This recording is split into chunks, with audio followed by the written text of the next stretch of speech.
student, this is Vaibhavi, your teacher, and we are going to learn today to solve a HRM case study. Issues raised and answered with case analysis. Case analysis. Collective bargaining is the most dynamic area of industrial relations, often described as heart of industrial relations.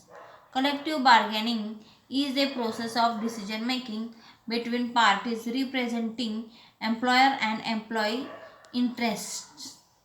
It is regarded as a two-part process, implying that bargaining is not merely the presentation by one party of demand which require a defense by the other party.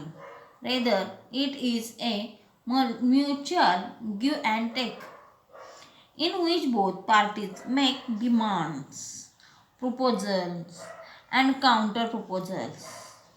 UMA recognized and invited all trade unions for collective negotiation in 1956. As a result, unions were involved in the negotiation.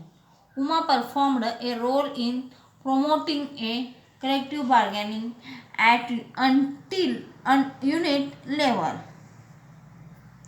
The good result of UMA involving union that claimed membership in either entire mill or in section is that it gave rise to sectionalized bargaining.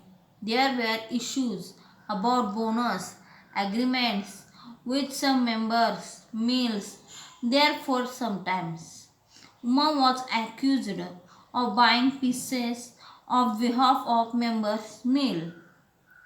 UMA was able to ensure uniform personal practices in the members' mills. UMA was able to add a number of objectives and activities to the original list in its desire to become an institution of social importance. From the above case, it can be seen that UMA brought all like-minded mill owners under one roof and was able to establish good industrial relations. It not only helped member mills in regularizing wage structure, bonus agreements, but also helped maintain the member mills, traditions and practices in employment relations and to gain better work and union cooperation. UMA always acted in best interests of its members, thereby exhibiting best industrial relations. B. Issues raised and answered. 1. What is the purpose of collective bargaining and how it is implemented in this case? Collective bargaining occurs when representatives of a labor union meet with management representatives to determine employees' wage and benefits, to create or revise work rules, and to resolve disputes or in violation of the labor contract. Second, in this case, do you think member mills should have stake in decision making in presence of UMA? Yes, member mills should have more authority in decision making process, and this is reflected in the case where UMA encouraged that members mills to negotiate localized issues, both major and minor. It also rendered professional help whenever required by members' mill. 3. Should members' mills have more power to decide over granted bonus, work, wage structures? An agreement should always be made between member mills and UMA over such issues as association like Uma might face a problem later.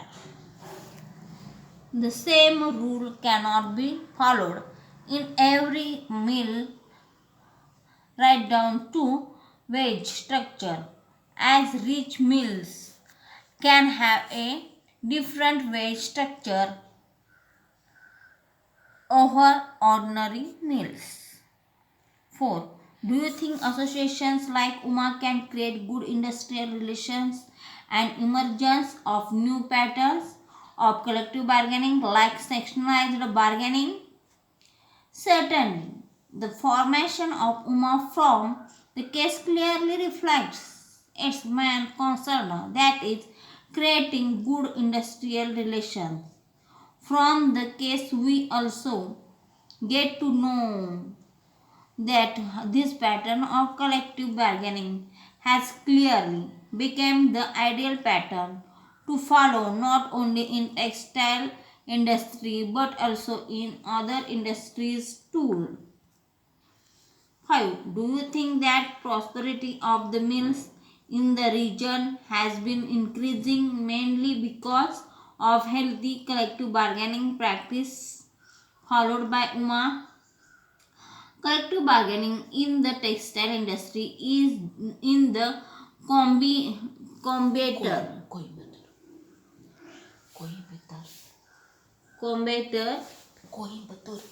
Coimbatore region has been institutionalized primarily due to the effort of the UMA, though at times it has been accused of buying peace on behalf of the member mills.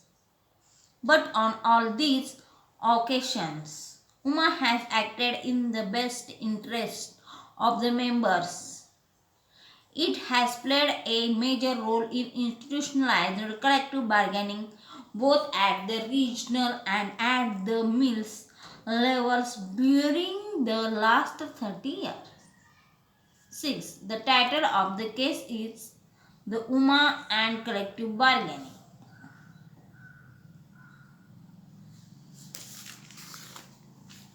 Dear students, hope you understood how to solve a HRM case study. Thank you.